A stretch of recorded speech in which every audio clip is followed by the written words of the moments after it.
चमकता सितारा, welcome to the novel mindset, जहां सोच बदलती है और जिंदगी आगे बढ़ती है। यहाँ आपको मिलेंगे कहानियाँ, मोटिवेशन और वो नॉलेज जो आपकी सोच को और मजबूत बनाएगी। तो चलिए शुरू करते हैं ये सफ़र, सिर्फ यहीं द नॉवल माइंडसेट पर। नमस्ते। पहले तो उसे लगा कि ऐसी साधना के बल पर वह रुद्रांश को 10 गुना 100 गुना अधिक अपमानित कर पाएगी। पर उसे क्या पता था कि जैसे ही वह साधना से बाहर आई, यतेंद्र ने उसे बताया कि रुद्रांश ने विभव को मार डाला है, शिष्य स्तर में स्थान बना लिया है और अब 4 आश्रमों की महान प्रतियोगिता में भाग लेने वाला है। ये सुनते ही वह हक्की बक्की रह गई। यह अविश्वसनीय और असहनीय था। उसे लगा जैसे उसने कुछ गलत सुन लिया है। वह इसे बर्दाश्त नहीं कर पाए। वह आत्मविश्वास से भरी थी कि वह रुद्रांश को रौंद डालेगी, पर सच्चाई इसके बिल्कुल उलट थी। उसने बहुत सारे संसाधन खर्च किए थे, फिर भी वह रुद्रांश से और भी दूर होती जा रही थी। रुद्रांश, वह छोटा कमीना इतनी जल्दी कैसे उन्नत हो गया? ईश्वर सच में कितना अन्याय करते हैं कि ऐसे छोटे कमीने को इतनी मजबूत प्रतिभा दी। पास बैठे यतेंद्र ने दांत पीसते हुए कहा। उनकी आवाज़ बेहद निराशाजनक थी। रुद्रांश चाहे कितना भी ताकतवर क्यों न हो, मालिनी दीदी के सामने वह बस एक कचरा है। कौशल्या ने अपनी बात दृढ़ता से रखी। हाँ, कौशल्या सही कह रही हैं। वह रुद्रांश उस अभिनव भैया से कैसे मुकाबला कर सकता है? वे तो आकाश पाताल का अंतर हैं। महिपाल के परिवार के कई युवक कौशल्या और अन्य लोगों के पास बैठे थे। उनमें से एक ने ताना मारा। सही कहा, और रुद्रांश इस प्रतियोगिता में ज़्यादा दूर नहीं जा पाएगा। अगर वह महिपाल के परिवार के किसी प्रतिभाशाली योद्धा से टकरा गया तो वह निश्चित रूप से अपाहिज हो जाएगा। अगर वह सौभाग्य से शीर्ष 30 में भी जगह बना लेता है तो महिपाल के परिवार के योद्धा उसे पहली ही फुर्सत में चुनौती देंगे। एक अन्य युवक ने कहा, यह अच्छी बात है। महिपाल परिवार के वीरों के यहाँ होने से मैं निश्चिंत हूँ। यतेंद्र हंसे। रुद्रांश को इस बारे में कोई अंदाजा नहीं था। अखाड़े में हजारों की आंखें उन्हें देख रही थीं। 60 लोगों में से कुछ इतने उत्साहित थे कि उनके चेहरे लाल हो गए थे। कुछ मुट्ठियां भींच रहे थे और हथेली पहुंच रहे थे। वे दुश्मनी भरी नज़रों से दूसरों को देख रहे थे। कुछ ऐसे भी थे जो शांत और संयमित थे, तरह तरह के भावों के साथ। रुद्रांश हल्के से मुस्कुराए, उनकी आंखों में उत्सुकता थी। सबसे पहले ऋषि स्तर के 30 लोगों का चयन करेंगे और फिर ये 30 लोग बचे हुए 30 लोगों का चयन करेंगे। जिसे चुना जाएगा वही पहले दौर में उनका विरोधी होगा। रुद्रांश उन पहले 30 लोगों में से एक थे जिन्हें चुना गया था। फिर रुद्रांश और अन्य 30 लोग पर्ची निकालने के लिए आगे बढ़े। बहुत जल्द पर्ची निकालने का काम पूरा हो गया। रुद्रांश ने 46 नंबर निकाला। 46 नंबर, मैं काफ़ी भाग्यशाली हूँ। रुद्रांश मुस्कुराए और उन्होंने ऋषि स्तर के बुजुर्ग को इसकी जानकारी दी। फिर वह अपनी जगह पर लौट आए। रुद्रांश, तुमने कौन सा नंबर निकाला? हिना ने जल्दी से पूछा। 46 नंबर, रुद्रांश ने मुस्कुराते हुए कहा। 46 नंबर, ये तो नीलम कछुआ धाम का गौतम है। रुद्रांश, तुम भाग्यशाली हो। जयंत ने आश्चर्य से पूछा। रुद्रांश मुस्कुराए। उन्हें ज़्यादा फर्क नहीं पड़ा। उनके लिए कोई भी प्रतिद्वंदी हो, ये सिर्फ एक लड़ाई थी। घंटी बजी, जिससे पता चला कि 4 आश्रमों की रोमांचक महान प्रतियोगिता शुरू होने वाली है। अब 4 आश्रमों की महान प्रतियोगिता आधिकारिक तौर पर शुरू होती है। इससे पहले कि यह शुरू हो, आपको सबसे बुनियादी नियमों में से एक पर ध्यान देना होगा। इस प्रतियोगिता में आप जानबूझकर किसी को नुकसान नहीं पहुंचा सकते। बाकी सब कुछ आप कर सकते हैं। इसके अलावा गुप्त विद्याओं के अलावा आप अपनी युद्ध शक्ति को बढ़ाने के लिए किसी भी औषधीय गोली का उपयोग नहीं कर सकते। अब हम आधिकारिक तौर पर शुरू करते हैं। पहली लड़ाई नंबर 60 बनाम नंबर 23। अखाड़े में ऋषि स्तर के बुजुर्ग ने घोषणा की। नंबर 60, क्या ये वही प्रतिभाशाली हिना नहीं है जो अभी शिष्य स्तर में आया है? रुद्रांश के मन में एक विचार आया। श्वेत व्याघ्र धाम के इलाके में एक साधारण दिखने वाला दुबला पतला युवक भीड़ से बाहर निकला और अखाड़े में चला गया। हाँ, मैं कितना भाग्यशाली हूँ कि मैं श्वेत व्याघ्र धाम के कचरे से मिला। हरित ड्रैगन धाम के इलाके से एक जोरदार हंसी सुनाई दी। फिर एक युवक कुछ छलांगों के साथ अखाड़े में दिखाई दिया। नंबर 23, मालिनी के परिवार का विशाल। रुद्रांश ने बड़बड़ाया। मालिनी के परिवार ने हाल के वर्षों में बहुत सारी प्रतिभाएं पैदा की हैं। रैना ने उदास नज़रों से कहा। अखाड़े में विशाल ने हिना को उपहास भरी नज़रों से देखा और कहा, श्वेत व्याघ्र धाम के कचरे, अभी घुटने टेक कर हार मान लो, वरना तुम बहुत पछताओगे। हिना का चेहरा खराब हो गया था क्योंकि वह विशाल को बिना एक भी शब्द बोले घूर रहा था। उसकी आंखों में दृढ़ संकल्प था। कचरे, लगता है तुम सच में मुझसे लड़ना चाहते हो। चिंता मत करो, मैं तुम्हें एक ही चाल में हरा सकता हूँ। मैं तुम्हें यह महसूस करा दूंगा कि शिष्य स्तर में तुम्हारी जगह सिर्फ किस्मत की वजह से है। मैं तुम्हें ये भी बता दूंगा, तुम्हारा श्वेत व्याघ्र धाम इस बार पूरी तरह से साफ हो जाएगा। शीर्ष 10 में जगह बनाने के बारे में सोचना भी मत। विशाल ने व्यंग्य किया। वह बेहद अहंकारी और घमंडी था। धिक्कार है, मालिनी का परिवार सच में कितना नीच है। तुम अभी भी हमें साफ करना चाहते हो। सपना देखो, सुशील भैया निश्चित रूप से शीर्ष 10 में होंगे। श्वेत व्याघ्र धाम के सभी चेले गुस्से में थे और वे कोसने लगे। बकवास, तुम लोगों को सिर्फ बोलना आता है। अखाड़े में विशाल ने अपमानजनक भाव से कहा। हिना का चेहरा उदास हो गया। उसने एक हाथ से अपनी तलवार की मूठ कसकर पकड़ी और विशाल को घूरने लगा। अचानक हिना ने दौड़ लगाई। उसकी लंबी तलवार म्यान से बाहर निकली और चांदी की एक किरण में बदल गई जो विशाल की ओर झपटी। रुद्रांश ने एक ही नज़र में बता दिया कि हिना निम्न स्तर की तलवारबाजी की कला का प्रदर्शन कर रहा था। हालांकि वह अभी सिर्फ दूसरे स्तर तक पहुंचा था। छोटी मोटी तरकीबें, विशाल ने ठंडी हंसी के साथ कहा। उसके शरीर ने चाल चली और वह हिना के हमले से बच गया। निम्न स्तर का चाल का तरीका। इसी समय विशाल ने अपनी हथेली से वार किया। उसकी हथेली से निकलने वाली हवा बिजली की तरह तेज थी। निम्न स्तर की हथेली की कला एक और उच्च स्तर की मार्शल कला। ये साफ था कि विशाल ने 2 उच्च स्तर की मार्शल कलाओं में महारत हासिल कर ली थी। जब उन्हें एक साथ उपयोग किया जाता था तो वे बिजली और गरज की तरह तेज होती थीं, जिससे उनकी युद्ध क्षमता बहुत बढ़ जाती थी। हिना की तलवार चूक गई थी। वह बचना चाहता था लेकिन बहुत देर हो चुकी थी। वह सिर्फ अपनी दूसरी हथेली का इस्तेमाल करके हथेली को रोक सकता था। लेकिन हिना का हथेली का वार सिर्फ मजबूरी में किया गया था। वह विशाल की उच्च स्तर की हथेली की ऊर्जा का सामना कैसे कर सकता था। धड़ाम, हिना का शरीर उड़ गया और वह 10 मीटर से अधिक पीछे हट गया। उसका चेहरा पीला पड़ गया था और उसने मुंह से खून थूक दिया। धिक्कार है, तुमने सच में मेरी हथेली को रोकने की हिम्मत की। तुमने खुद को मुसीबत में डाला है, विशाल ने अपने दिल में जोर से कहा। उसका भाव बेहद निराशाजनक था। उसने कहा था कि वह एक ही चाल में हिना को हरा देगा, लेकिन अब हिना ने एक चाल को रोक दिया था। उसे लगा कि उसने बहुत सम्मान खो दिया है। विशाल की आकृति हिल गई। उसने अपनी उच्च स्तर की चाल का तरीका इस्तेमाल किया और एक भूत की तरह तेज गति से चला। वह तुरंत हिना के पीछे दिखाई दिया और अपनी हथेली से वार किया। हालांकि हिना पूरी तरह से सतर्क था और उसने तुरंत अपनी तलवार को पीछे की ओर घुमाया, लेकिन वह अपनी चोटों की वजह से अभी भी एक कदम धीमा था। धड़ाम, हथेली हिना के सीने से लगी। फट, हिना ने मुंह से खून थूका और पीछे हट गया। विशाल भी उसके पीछे चला गया। हिना को सांस लेने का मौका दिए बिना उसने एक और हथेली से वार किया, लेकिन इस बार हथेली का निशाना हिना का चेहरा था। थप, एक थप्पड़ की साफ आवाज सुनाई दी। विशाल ने क्रूरता से हिना के चेहरे पर थप्पड़ मारा। हिना का पूरा शरीर हवा में उड़ गया और वह जमीन पर गिर गया। कचरे, मैंने तुमसे बहुत पहले ही हार मानने के लिए कहा था। अब क्या, मैंने तुम्हें एक कुत्ते की तरह पीटा है। विशाल ने हिना को नीचे देखा और तिरस्कार से कहा। धिक्कार है, विशाल, तुम बहुत ज्यादा कर रहे हो। एक योद्धा को मारा जा सकता है लेकिन उसे अपमानित नहीं किया जा सकता। श्वेत व्याघ्र धाम के चेले गुस्से से भर गए थे। किसी ने जोर से चिल्लाया, एक योद्धा को मारा जा सकता है लेकिन उसे अपमानित नहीं किया जा सकता, तुम्हारा क्या मतलब है? वह सिर्फ एक कचरा है। मैंने उसे घुटने टेक कर हार मानने के लिए कहा, लेकिन वह अभी भी लड़ना चाहता था। इस छोटी सी युद्ध क्षमता के साथ वह सिर्फ खुद को अपमानित करने के लिए कह रहा है। विशाल ने श्वेत व्याघ्र धाम की ओर देखा और व्यंग्य किया। धिक्कार है, धिक्कार है, मैं बहुत गुस्से में हूँ। श्वेत व्याघ्र धाम के चेले, जिनमें जयंत और हिना शामिल थे, सब गुस्से से लाल हो गए थे। सबसे ऊपर ऋषि स्तर के मुखिया का चेहरा भावहीन था, मानो ये सब कुछ भी उनके भावों को नहीं हिला सकता। हरित ड्रैगन धाम के इलाके में हरित ड्रैगन धाम के मुखिया ने अपनी दाढ़ी सहलाए और मुस्कुराए। श्वेत व्याघ्र धाम के मुखिया ने माथे पर शिकन डाली।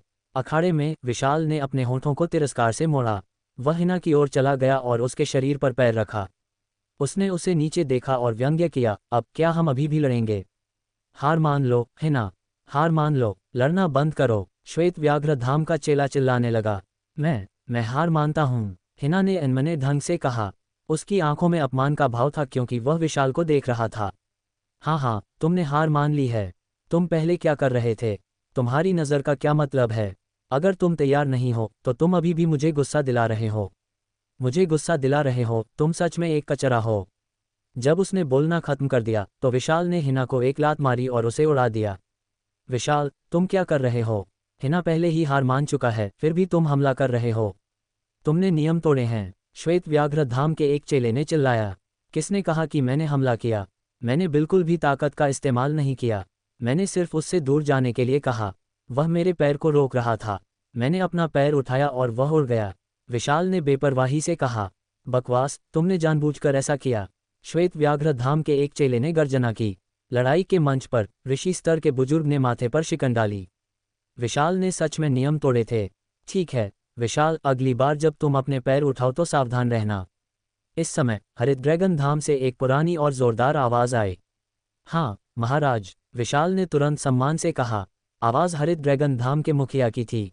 लड़ाई के मंच पर ऋषि स्तर के बुजुर्ग ने माथे पर शिकन डाली। हालांकि क्योंकि हरित ड्रैगन धाम के मुखिया ने बोला था तो उन्हें उनका सम्मान करना ही पड़ा। कुछ देर चुप रहने के बाद उन्होंने घोषणा की, विशाल इस लड़ाई को जीत गया। धिक्कार है, मालिनी का परिवार सच में बेशर्म है। रैना ने दांत पीसते हुए कहा। श्वेत व्याघ्र धाम के बाकी चेले भी ऐसे ही थे। रुद्रांश की आंखों में एक ठंडी चमक आई। उन्होंने अचानक कहा, चिंता मत करो, यह विशाल ज्यादा देर तक घमंडी नहीं रहेगा। हिना, जयंत और अन्य लोग चौंक गए, यह नहीं समझ पाए कि रुद्रांश का क्या मतलब है। फिर प्रतियोगिता जारी रही। लड़ाई बेहद जोरदार और रोमांचक थी। शिष्य स्तर के योद्धाओं में सभी की युद्ध क्षमता अपने बराबर के योद्धाओं से कहीं ज्यादा थी और उनके पास तरह तरह की उच्च स्तर की मार्शल कला और गुप्त विद्याएं थीं जो लोगों को बहुत संतुष्ट करती थीं। खासकर शीर्ष 10 के योद्धा, वे अविश्वसनीय रूप से शक्तिशाली थे। वे किसी भी तरह के विरोधी का सामना करते थे तो वे एक ही चाल में उन्हें हरा देते थे। कुछ घंटों बाद 20 से अधिक मैच पहले ही खत्म हो चुके थे। अब खत्म होने में सिर्फ 5 या 6 मैच और बचे थे। अगला दौर नंबर 51 बनाम नंबर 46। ऋषि स्तर के बुजुर्ग ने घोषणा की। 21 बनाम 46, ये दोनों रैंकिंग में इतने करीब क्यों हैं? कौन से दो? नंबर 51 पहले विभव था तो अब वह रुद्रांश है। नंबर 46 नीलम कछुआ धाम का गौतम है। रुद्रांश ने विभव को मारते समय जो क्षमताएं दिखाई थीं उनके आधार पर वह गौतम को हरा सकता है। वह बहुत भाग्यशाली है। सच में हम बहुत भाग्यशाली हैं। ऋषि स्तर के बुजुर्ग के शब्दों ने चर्चा की लहर पैदा कर दी। उस समय विभव ने न केवल एक निम्न स्तर की मार्शल कला को दूसरे स्तर तक पहुंचाया था बल्कि उसके शारीरिक शरीर को भी पूर्ण ग्रेड तक पहुंचाया गया था। उसकी युद्ध क्षमता पहले ही उसकी रैंकिंग से ज्यादा थी और कुछ लोगों का मानना था कि विभव को पहले ही 5वें स्तर पर रखा जा सकता था। चूंकि रुद्रांश विभव को मारने में सक्षम थे, उनकी युद्ध क्षमता निश्चित रूप से विभव से ज्यादा थी। कुछ लोगों ने अनुमान लगाया था कि रुद्रांश की युद्ध क्षमता के साथ उन्हें 40वें स्थान के आसपास रखा जा सकता है। उन सभी को लगा कि रुद्रांश गौतम के खिलाफ होने के लिए बहुत भाग्यशाली थे। रुद्रांश, वह छोटा कमीना, वह इतना भाग्यशाली क्यों है? हरित ड्रैगन धाम के इलाके में यतेंद्र ने दांत पीसे। भाग्यशाली होने पर भी क्या? अगर तुम शीर्ष 30 में जगह बना लेते हो तो भी तुम्हें दूसरे लोग चुनौती देंगे। ये और भी शर्मनाक होगा। मालिनी के परिवार के एक युवक ने ताना मारा। रुद्रांश अपने चारों ओर की चर्चा से परेशान नहीं हुए। वह उठकर अखाड़े में चले गए। शुभकामनाएं रुद्रांश भैया, जयंत ने चिल्लाया। हालांकि जयंत के अलावा कोई भी रुद्रांश के लिए उत्साह नहीं बढ़ा रहा था। अन्य श्वेत व्याघ्र धाम के शिष्यों के भी दूसरों जैसे ही विचार थे। उन सभी को लगा कि अगर रुद्रांश शीर्ष 30 में जगह बना भी लेते हैं तो भी उन्हें दूसरे लोग चुनौती देंगे। अगर वे अब रुद्रांश के लिए खुशी मनाते हैं तो क्या ये और भी शर्मनाक नहीं होगा? नीलम कछुआ धाम का एक मजबूत युवक अखाड़े में चला गया। वह गौतम था जो 46वें स्थान पर था। रुद्रांश, हालांकि तुम बहुत शक्तिशाली हो, मैं इस लड़ाई में अपना सब कुछ लगा दूंगा। मुझे उम्मीद है कि तुम भी पीछे नहीं हटोगे। गौतम ने रुद्रांश को देखा और जोर से कहा, मैं जानता हूं कि मैं क्या कर रहा हूं, तुम अपनी पूरी ताकत का इस्तेमाल कर सकते हो। रुद्रांश ने कहा। गौतम की आंखें चौड़ी हो गईं। रुद्रांश के आत्मविश्वास ने उसे लापरवाह होने की हिम्मत नहीं दी। उसने अपना पूरा ध्यान केंद्रित किया और अपनी पूरी ताकत लगा दी। गौतम के शरीर से एक शक्तिशाली आभा निकली। फिर उसके शरीर पर एक लाल रोशनी चमकी। एक काले गेंडे ने गर्जना की और 4 चक्र दिखाई दिए। उसका रक्त रेखा का फट पड़ा। पागल गेंडे की काट। गौतम ने दौड़ लगाई और अपने हाथ में तलवार से वार किया। एक भयानक तलवार की चमक अंतरिक्ष को काट सकती थी। इस समय गौतम का सार, ऊर्जा और आत्मा अत्यधिक केंद्रित थी। इस समय वह असाधारण ताकत के साथ फट पड़ा।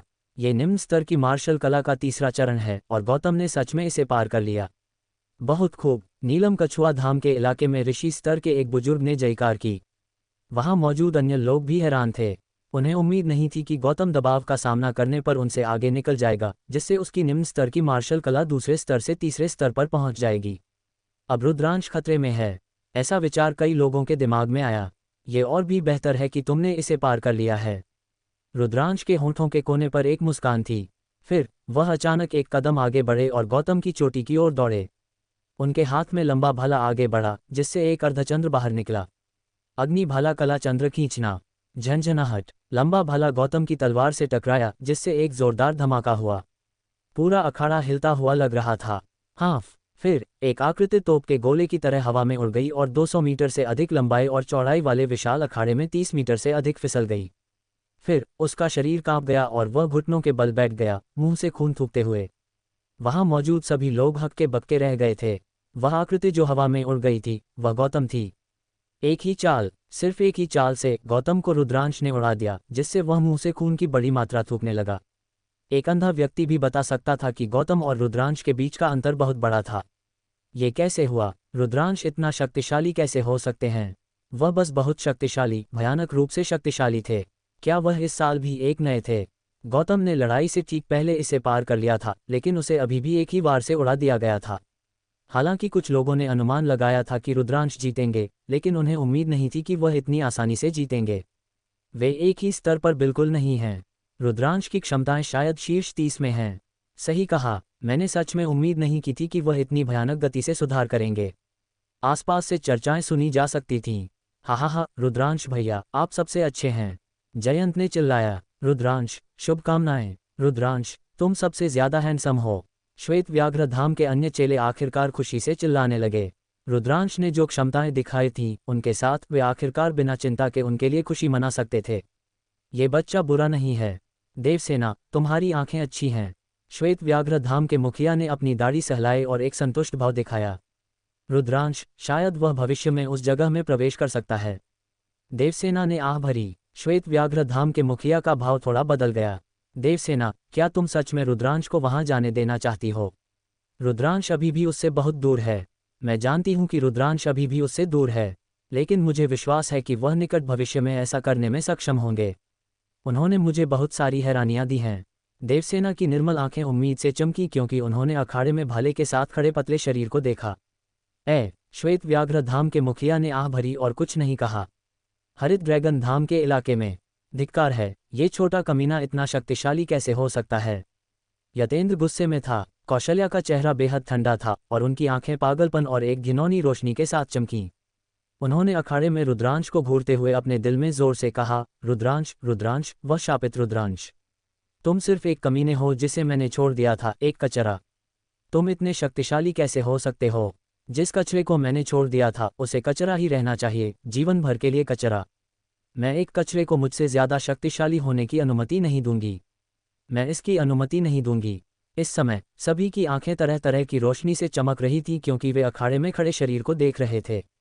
ऋषि स्तर के मुखिया के अलावा उनकी आंखें शांत और अलग थलग थीं, मानो उन पर किसी भी चीज का असर नहीं हुआ था।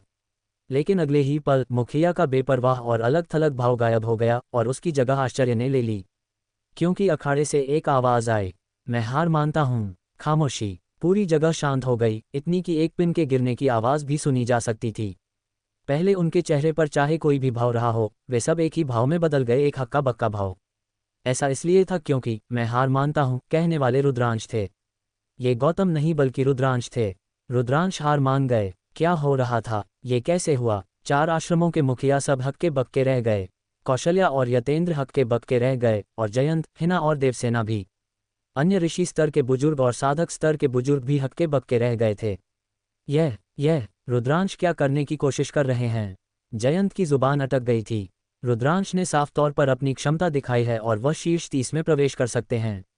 उन्होंने अचानक आत्मसमर्पण क्यों किया? वह क्या कर रहे हैं? हिना ने माथे पर शिकन डाली। सही कहा, उनकी ताकत आसानी से शीर्ष 30 में प्रवेश कर सकती है।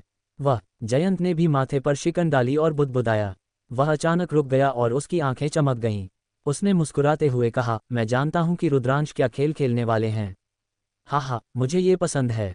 तुम जानते हो, ऐसा क्यों है? हिना ने आश्चर्य से पूछा। मैं तुम्हें अभी नहीं बता सकता, बस इंतजार करो और देखो। जयंत रहस्यमय ढंग से मुस्कुराया।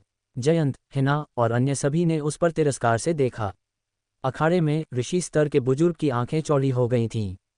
वह लंबे समय तक हक्का बक्का रहा, फिर उसने पूछा, रुद्रांश, तुमने क्या कहा? तुम हार मानते हो? हाँ, मैं हार मानता हूँ। रुद्रांश ने सिर हिलाया। रुद्रांश, इसका क्या मतलब है? क्या तुम मुझे तुच्छ समझ रहे हो? सामने गौतम उठ खड़ा हुआ और रुद्रांश को घूरने लगा। मैं तुम्हें तुच्छ नहीं समझ रहा हूँ। गलत मत समझो, मैं सिर्फ हार मान रहा हूँ, रुद्रांश ने बेपरवाही से कहा। गौतम की जुबान अटक गई थी। ऋषि स्तर के बुजुर्ग ने एक बार फिर से पुष्टि की, फिर लाचार होकर घोषणा की कि गौतम इस दौर को जीत गया है। रुद्रांश मुस्कुराए और श्वेत व्याघ्र धाम के इलाके में वापस चले गए। यार रुद्रांश, तुम क्या खेल खेल रहे हो? जल्दी बताओ, वरना मैं तुमसे बात नहीं करूंगी। हिना ने दांत पीसते हुए रुद्रांश को घूरा। तुम थोड़ी देर में जान जाओगे, रुद्रांश ने मुस्कुराते हुए कहा। रुद्रांश भैया, आप भी वही बात कह रहे हैं जो वह दीदी कह रही है। मैं तुम लोगों को सच में नहीं समझ पा रहा हूँ। जयंत ने अपना सिर खुजलाया।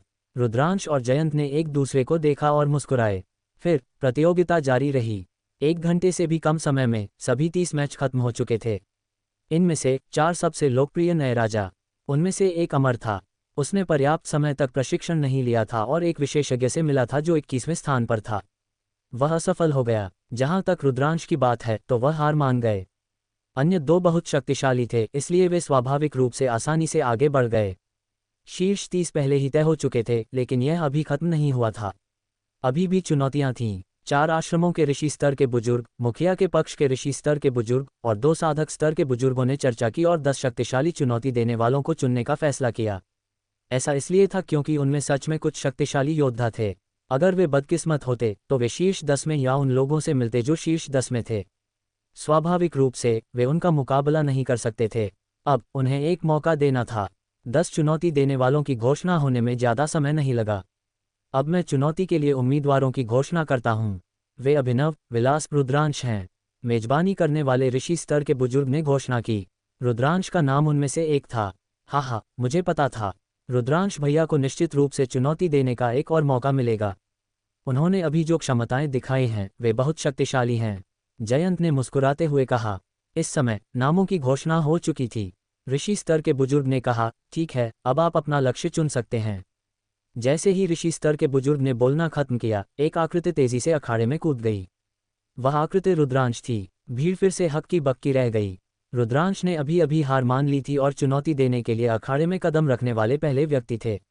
वह क्या करने की कोशिश कर रहे थे? रुद्रांश की आंखें बिजली की तरह थीं। वह मुड़े और हरित ड्रैगन धाम की ओर देखा। उन्होंने अपने हाथ में भला रखा और ठंडे लहजे में कहा, विशाल, अपने गधे को यहाँ ऊपर लाओ। ठंडी आवाज़ पूरे क्षेत्र में फैल गई, जिससे कई लोग चौंक गए।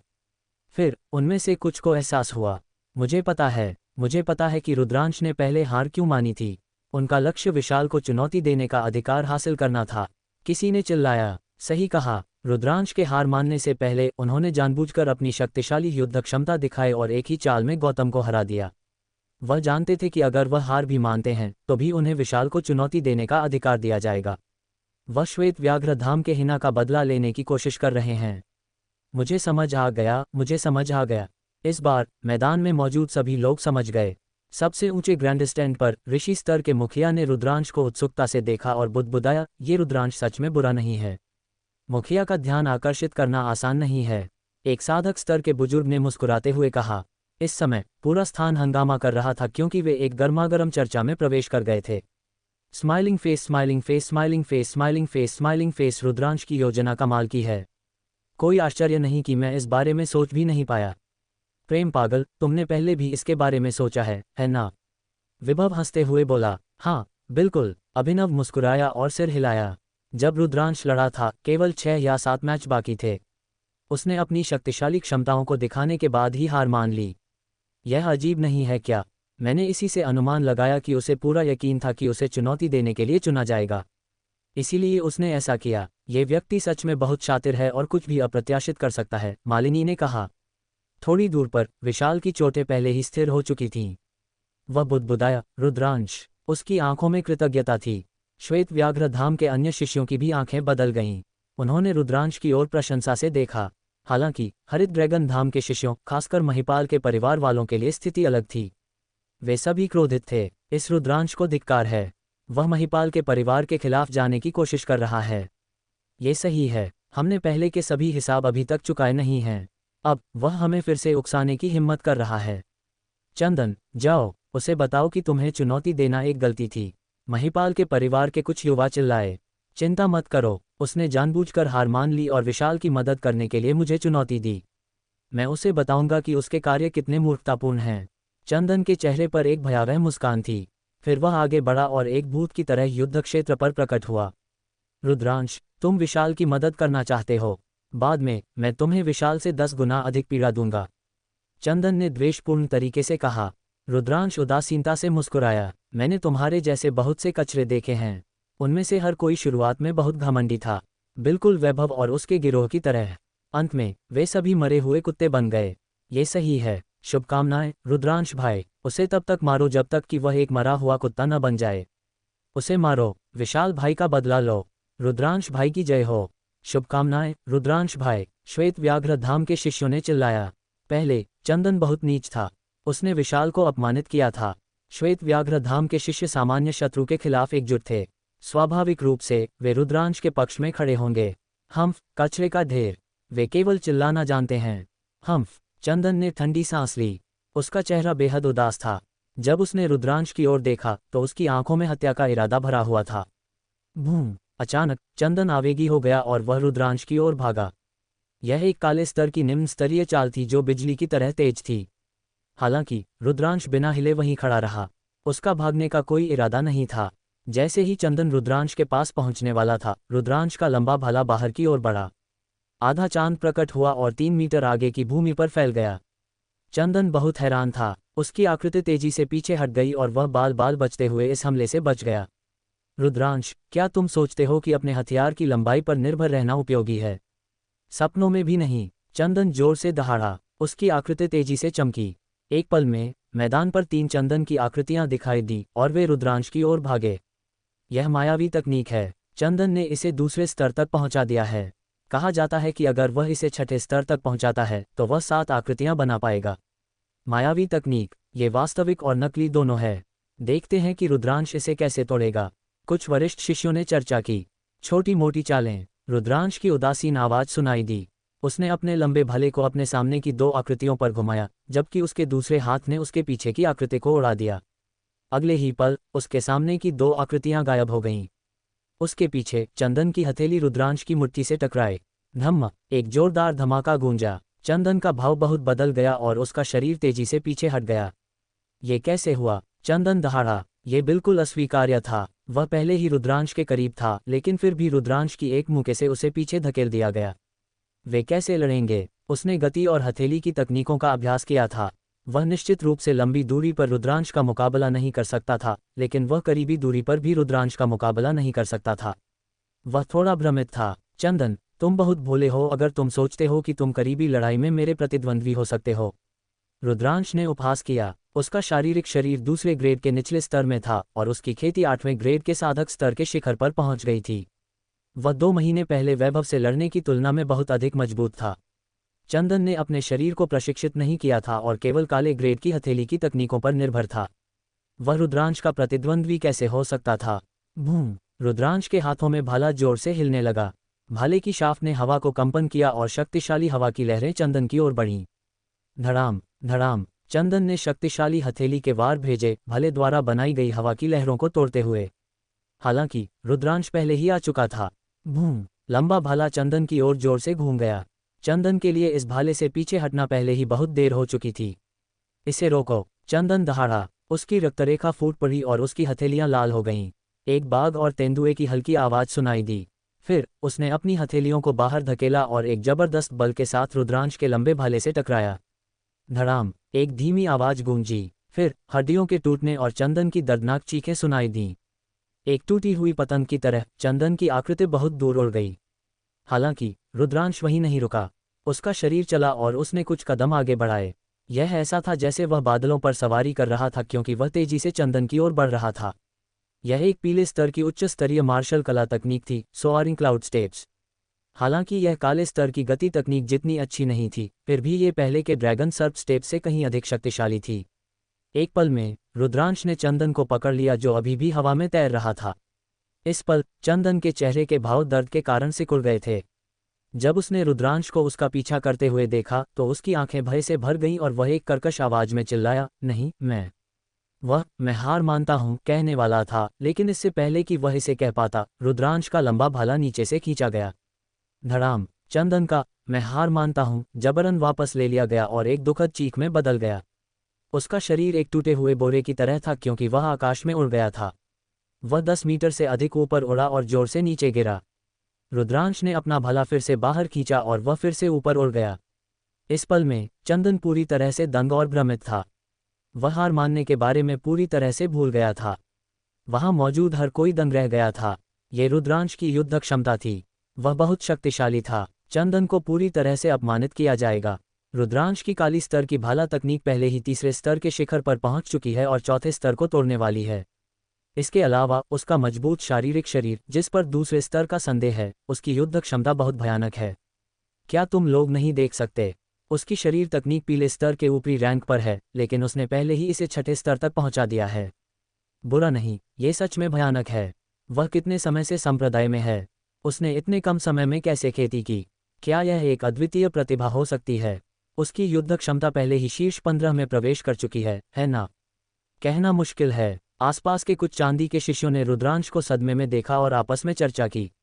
हालांकि वे नहीं जानते थे कि रुद्रांश ने अपनी पूरी ताकत नहीं लगाई थी। उसने फायर गन कंट्रोल आर्ट को चौथे स्तर के शिखर तक पहुंचा दिया था और उसके पास अन्य साधन भी थे। अगर वे जानते तो वे चरम तक हैरान हो जाते। धड़ाम! इसके बाद उसने चंदन को एक और भाले के वार से उड़ा दिया। इस पल में चारों प्रधानाचार्यों के अलग अलग भाव थे। कृष्ण कछुआ धाम और दिव्य पक्षी धाम के दीन खुशी से देख रहे थे और शो देख रहे थे। हरित ड्रैगन धाम के प्रधानाचार्य का भाव बेहद काला था और उनके शरीर से एक भयानक आभा निकल रही थी। सबसे खुश व्यक्ति बेशक श्वेत व्याघ्र धाम के निदेशक थे। उन्होंने अपनी दाढ़ी को पूरी ताकत से खुजलाया और मुस्कुराया। लापरवाह! ये बहुत लापरवाह था। हार मान लो चंदन, जल्दी से हार मान लो, हार मान लो! हरित ड्रैगन धाम के शिष्यों ने चिल्लाया। हालांकि चंदन पहले ही बेहोशी की हालत में था। वह कैसे चिल्ला सकता था? रुद्रांश ने चंदन को कुछ और बार मारा और फिर चंदन जोर से जमीन पर गिर गया। उसका पूरा शरीर ऐंठन कर रहा था। उसके मुंह में सफ़ेद झाग और खून मिला हुआ था और लगातार बह रहा था। उसकी त्वचा और मांस फट गए थे और 1 दर्जन से अधिक हड्डियां टूट गई थीं। बेशक ये रुद्रांश द्वारा जानबूझकर अपनी ताकत को नियंत्रित करने का परिणाम था, अन्यथा उसे एक ही वार में मार दिया जाता। रुद्रांश ने चंदन के शरीर पर कदम रखा और उसे नीचे देखा। चंदन को लंबे समय तक दौड़ने के बाद ही होश आया। जब उसने अपने सामने रुद्रांश को देखा तो वह डर के मारे कांप गया। एक दूषित युवा लड़की की तरह उसने अपने शरीर को सिकोड़ लिया और चिल्लाया, मत मत मत मारो मुझे। जैसे ही वह चिल्लाया, उसके चेहरे से नाक और आंसू बहने लगे। वह सचमुच थप्पड़ खाने से डर गया था। जब भाला उसके शरीर से टकराया तो दर्द बस आत्मा को छेदने वाला था। क्या तुम मुझे विशाल से 10 गुना अधिक पीड़ा नहीं देना चाहते थे? क्या पहले का वह विस्मयकारी रूप कहाँ चला गया? रुद्रांश ने चंदन की ओर देखा और उदासीनता से कहा, नहीं नहीं, मैं फिर से ऐसा करने की हिम्मत नहीं करूंगा। बस इसे एक बदबूदार हवा मान लो। चंदन चिल्लाया। हा हा हा! चंदन का ऐसा दिखना हर किसी को हंसी से भर दिया। महिपाल परिवार के शिष्य का चेहरा बेहद काला था। ये बहुत शर्मनाक था। चंदन, जल्दी से हार मान लो! महिपाल परिवार के किसी ने चिल्लाया। मैं हार मानता हूँ, हाँ मैं हार मानता हूँ, मैं हार मानता हूँ!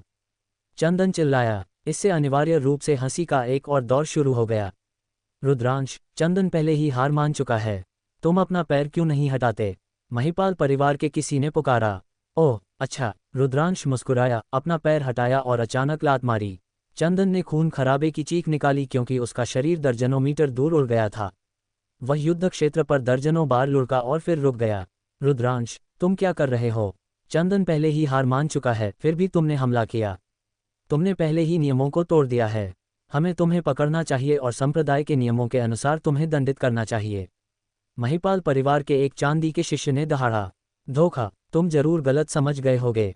अभी चंदन मेरे पैरों को रोक रहा था। जब मैंने अपना पैर उठाया तो वह उड़ गया। ये सब उसकी गलती है। वह बिना किसी कारण के मेरे पैरों के पास क्यों लेटा था? रुद्रांश ने उदासीनता से कहा। रुद्रांश, तुम! महिपाल परिवार का शिष्य गुस्से से कांप गया। उसे ऐसा लगा जैसे उसका दम घुट रहा है और वह लगभग खून उगलने वाला था। पहले चंदन ने विशाल के साथ उसी तरह का व्यवहार किया था। अब रुद्रांश ने ये सब चंदन पर इस्तेमाल किया था। उनके लिए उसका खंडन करना सचमुच मुश्किल था। हाँ, रुद्रांश, तुम सच में बहुत हो। तुम चलते समय भी सावधान नहीं रहते। तुम्हें अगली बार अधिक सावधान रहना चाहिए। आहा! श्वेत व्याघ्र धाम के प्रधानाचार्य ने अपनी दाढ़ी सहलाते हुए जोर से हंसा। अन्य धामों के शिष्य तब तक निशब्द थे जब तक उन्होंने श्वेत व्याघ्र धाम के प्रमुख को हंसते हुए नहीं देखा। क्या तुम्हारी लापरवाही बहुत स्पष्ट नहीं थी? ये लड़ाई रुद्रांश जीत गया। चांदी के वस्त्रधारी बड़े ने युद्ध क्षेत्र पर घोषणा की। रुद्रांश भाई महान, रुद्रांश कनिष्ठ भाई अजय हैं। इस पल में श्वेत व्याघ्र धाम के शिष्य इतने उत्साहित थे कि वे कांप रहे थे। वे इसे और अधिक सहन नहीं कर सकते थे और उन्माद में चिल्लाने लगे। यह अच्छा लगा, बहुत अच्छा लगा। ये गर्मी के बीच में एक गिलास ठंडी बियर पीने जैसा था। यह इतना अच्छा लगा कि यह सीधे हड्डी तक चला गया। पहले चंदन बहुत घमंडी था, लेकिन अब वह एक मरे हुए कुत्ते की तरह था। ये बस बहुत संतोषजनक था। विशेष रूप से विभव, अभिनव, मालिनी और अन्य लोग उत्तेजना से लाल हो गए थे। इस पल में हरित ड्रैगन धाम के लोग पहले ही चंदन को दूर ले जा चुके थे। रुद्रांश। जैसे ही रुद्रांश मुड़कर जाने वाला था, हरित ड्रैगन धाम से एक बहरा कर देने वाला गर्जन गूंजा। रुद्रांश मुड़ा और एक आग जैसी लाल पोशाक में एक युवा व्यक्ति को उसे ठंडे भाव से देखते हुए देखा। चंदन, वह चंदन है। वह 3 साल पहले का नया राजा था। वह क्या कर रहा है? किसी ने कहा। चंदन। रुद्रांश के दिल की धड़कन बढ़ गई। चंदन के बारे में जानकारी उसके दिमाग में आ गई। चंदन, 3 साल पहले का नया शिष्य राजा, अब कांस्य रैंकिंग में दूसरे स्थान पर था। दुर्भाग्य से उसे यश द्वारा दबाया जा रहा था, जो उसी बैच में उसके साथ था। उसके लिए पहला स्थान पाना मुश्किल था। कुछ लोगों ने कहा कि यश उस एपिसोड में सच्चा राजा था। चंदन ने केवल महिपाल परिवार के सदस्यों की संख्या के कारण ही खिताब जीता था। क्यों? क्या मैं आपकी मदद कर सकता हूँ? रुद्रांश ने उदासीनता से जवाब दिया। रुद्रांश, तुम सच में साहसी हो। शायद तुम नहीं जानते कि तुमने कितनी बड़ी गलती की है। रुद्रांश, तुम बेहतर प्रार्थना करो कि तुम बाद में मुझसे न मिलो, अन्यथा मैं तुम्हें बहुत बुरी तरह से हारने के लिए मजबूर करूंगा। ये बहुत बदसूरत होगा, चंदन ने ठंडे लहजे में कहा। उसने विशेष रूप से बहुत बदसूरत शब्दों पर जोर दिया। कृष्ण कछुआ, दिव्य पक्षी और श्वेत व्याघ्र धाम के शिष्य सभी हैरान थे। विशेष रूप से श्वेत व्याघ्र धाम के शिष्यों के चेहरे और भी बदसूरत थे। चंदन ने रुद्रांश पर अपनी नजरें गड़ा दी थीं। हालांकि चंदन को यश द्वारा दबाया जा रहा था, ये निर्विवाद था कि उसकी युद्ध क्षमता बेहद शक्तिशाली थी। वह अपने साथियों के बीच लगभग अजेय था। यहाँ तक कि ऐसी अफवाहें भी थीं कि चंदन ने एक बार पहले ग्रेड के एक महान साधक को हराया था। यह एक बड़े क्षेत्र को पार करना था, न कि एक छोटा स्तर। उसकी युद्ध क्षमता की ताकत को भयानक कहा जा सकता था। कोई भी नहीं सोचेगा कि रुद्रांश चंदन का प्रतिद्वंद्वी था। शायद यह 1 या 2 साल बाद ही संभव होगा, लेकिन अब यह असंभव था। यामिनी, मालिनी, अभिनव और अन्य सभी चिंतित थे। जयंत एकमात्र ऐसा था जो अपनी बाहें लहरा रहा था और चिल्ला रहा था कि वह रुद्रांश पर विश्वास करता है। ओह, सच में, काश मैं तुमसे मिल पाता। मैं देखना चाहता हूं कि तुम मुझे कितनी बुरी तरह से हराने जा रहे हो। चंदन की तरह मत बनो, जो केवल चिल्लाना जानता है। हाँ, रुद्रांश ने उदासीनता और हावी ढंग से जवाब दिया।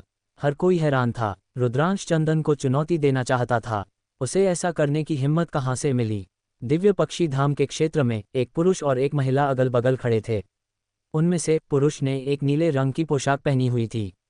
उसकी एक पतली आकृति थी, उसके काले बाल ढीले लटके हुए थे, उसकी बाहें तलवार जैसी थीं और उसकी आंखें तारों जैसी थीं। वह बस लापरवाही से वहां खड़ा था, लेकिन उसमें एक असाधारण आभा थी, जैसे कि एक राजा गश्त पर हो। वह यश था, कांस्य रैंक पर पहले स्थान पर था। उसके बगल में एक बेहद खूबसूरत महिला थी। वह लावण्य थी, जो कांस्य रैंक पर 7वें स्थान पर थी। भाई यश, तुम रुद्रांश के बारे में क्या सोचते हो? लावण्य ने पूछा। वह बेहद प्रतिभाशाली है और पुरुषों के बीच एक अजगर है। हालांकि वह अभी भी युवा है और युवा जोश से भरा है। 2 साल में वह मेरे लिए एक महान प्रतिद्वंद्वी होगा।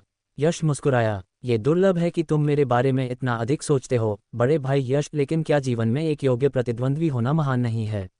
लावण्य ने थोड़ा हैरान होकर पूछा। लावण्य, तुम मुझे सबसे अच्छी तरह से जानती हो। यश ने मुस्कुराते हुए कहा। नया राजा, नया राजा। रुद्रांश ने चंदन से ज्यादा कुछ नहीं कहा।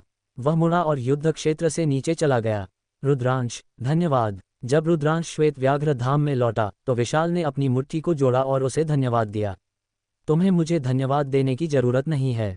मैं केवल तुम्हारे लिए खड़ा नहीं हूँ। मैं सिर्फ महिपाल परिवार के रवैये को बर्दाश्त नहीं कर सकता। इसके अलावा महिपाल परिवार और मेरे बीच एक झगड़ा है। रुद्रांश मुस्कुराते हुए बोला। देखो, तुम्हें ये पसंद नहीं है। विशाल और अन्य श्वेत व्याघ्र धाम के शिष्य दंग रह गए।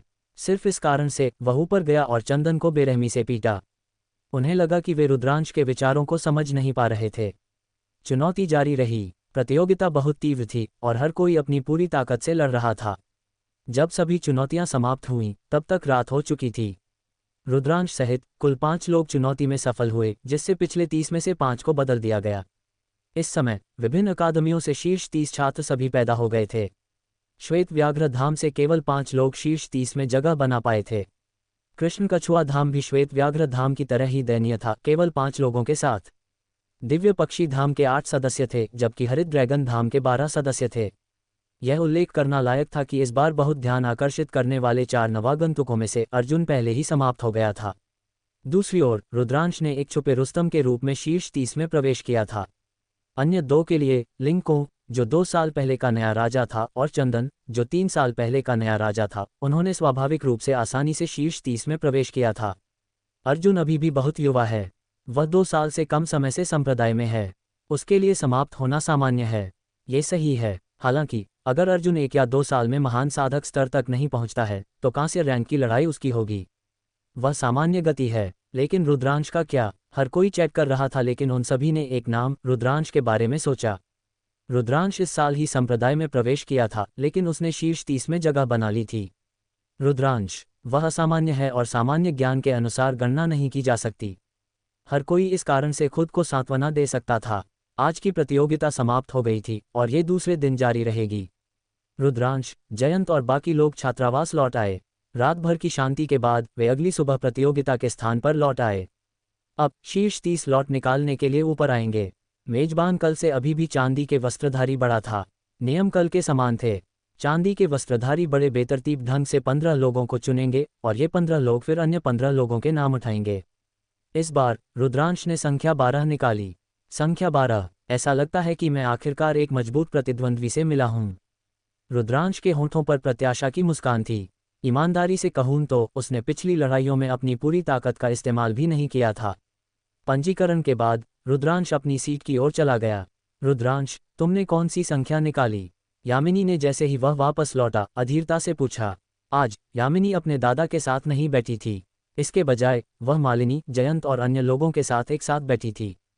स्वाभाविक रूप से उनका क्षेत्र पुरुष श्वेत व्याघ्र धाम के शिष्यों से भरा हुआ था। संख्या 12, रुद्रांश मुस्कुराया। संख्या 12, दिव्य पक्षी धाम का गौतम, लावण्य, अभिनव और अन्य लोगों के भाव इस नाम को सुनकर बदल गए। रुद्रांश, याद रखना, तुम्हें बस अपना सर्वश्रेष्ठ देना है। भले ही तुम हार जाओ, कुछ हासिल करने के लिए ये लायक है। यामिनी ने आह भरी। ओह यामिनी दीदी, तुम्हारे लहजे से ऐसा लगता है कि मैं निश्चित रूप से हारने वाला हूँ। रुद्रांश कुछ हद तक निशब्द था। क्या गलत है? क्या तुम सच में सोचते हो कि तुम गौतम के खिलाफ जीत सकते हो? यामिनी की खूबसूरत आंखें चमकी क्योंकि उसने रुद्रांश को घूर कर देखा। भले ही मैं जीत नहीं सकता, क्या तुम मेरा उत्साह नहीं बढ़ा सकती? रुद्रांश ने सीधे जवाब नहीं दिया। इसके बजाय उसने उससे एक सवाल पूछा और बैठ गया। हालांकि उसके मुंह के कोने पर एक अकथनीय मुस्कान थी। ये लड़का, वह किस तरह का तुरुप का इक्का रख रहा है? यामिनी ने थोड़ी देर के लिए रुद्रांश को घूर कर देखा, जैसे कि वह उसके रहस्य के माध्यम से देखना चाहती थी। पहला मैच आधिकारिक तौर पर शुरू होता है। संख्या 19, विभव बनाम संख्या 15, लिंको। चांदी के वस्त्रधारी बड़े ने घोषणा की। चांदी के वस्त्रधारी बड़े की घोषणा के बाद भीड़ तुरंत एक कोलाहल में फट गई। लिंको बाहर आ गया है। वह वास्तव में विभव के खिलाफ जा रहा है। मजबूतों के बीच एक लड़ाई। यह मैच दिलचस्प होने वाला है। मुझे ऐसा नहीं लगता। लिंको ने आधे साल से लड़ाई नहीं की है। कोई नहीं जानता कि वह अब कितना मजबूत है। हालांकि इसमें कोई संदेह नहीं है कि लिंको के पास इस बार शीर्ष 10 में प्रवेश करने का मौका है। उसके लिए शीर्ष 6 में प्रवेश करना भी संभव हो सकता है। हाँ, 2 साल पहले का नया राजा जल्द ही राज्याभिषेक होने वाला है।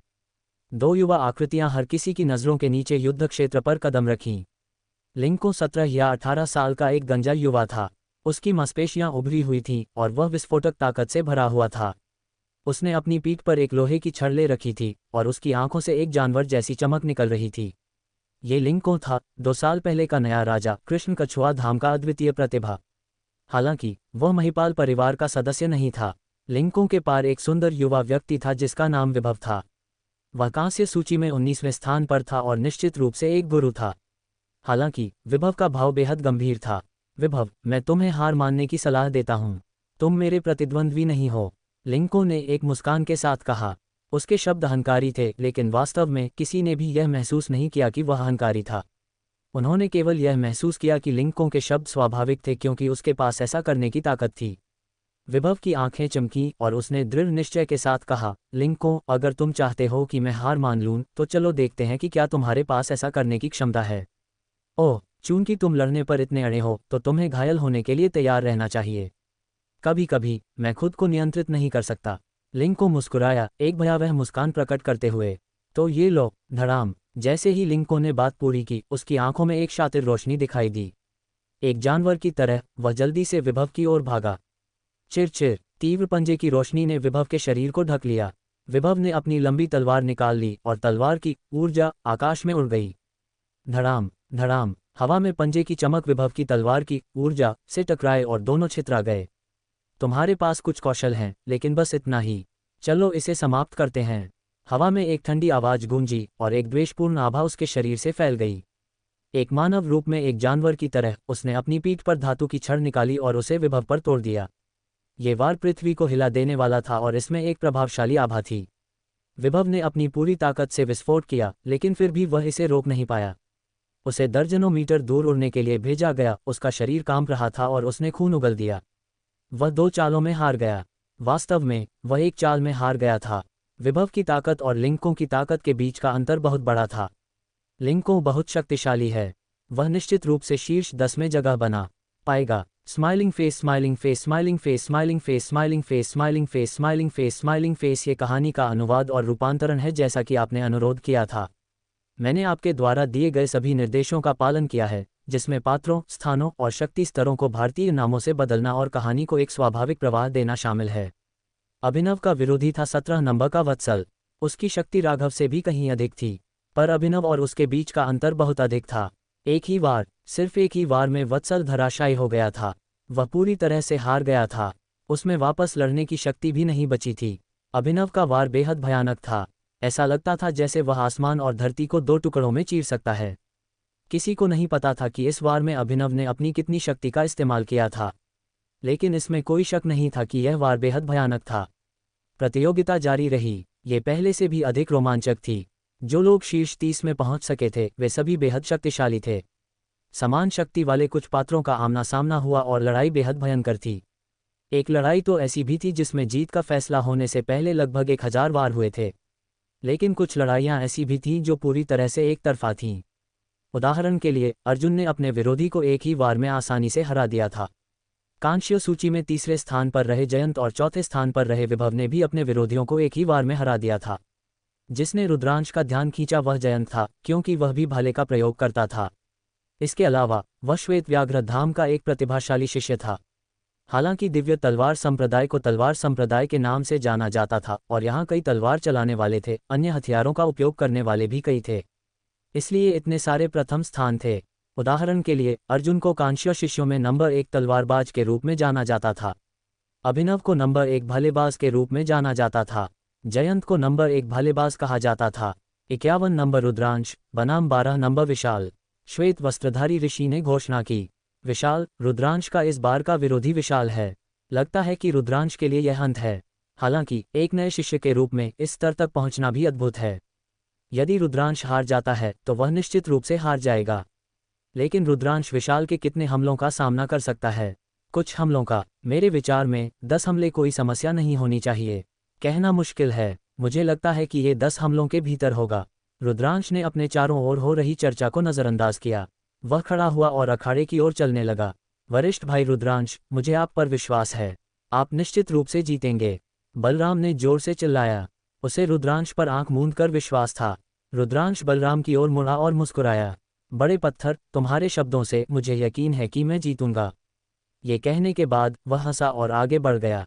इस लड़के में इतना आत्मविश्वास कहाँ से आता है? मालिनी ने मुंह बनाते हुए कहा।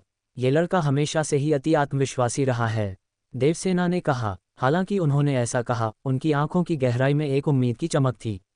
वे भी रुद्रांश के फिर से अपनी धारणा को तोड़ने की प्रतीक्षा कर रहे थे। जब रुद्रांश अखाड़े में कदम रखा तो विशाल ने भी अखाड़े में कदम रखा। वे दोनों एक दूसरे के विपरीत खड़े थे। रुद्रांश ने विशाल को देखा। विशाल ने एक लंबा जामुनी रंग का चोगा पहना था और उसकी पीठ पर एक लंबी तलवार थी।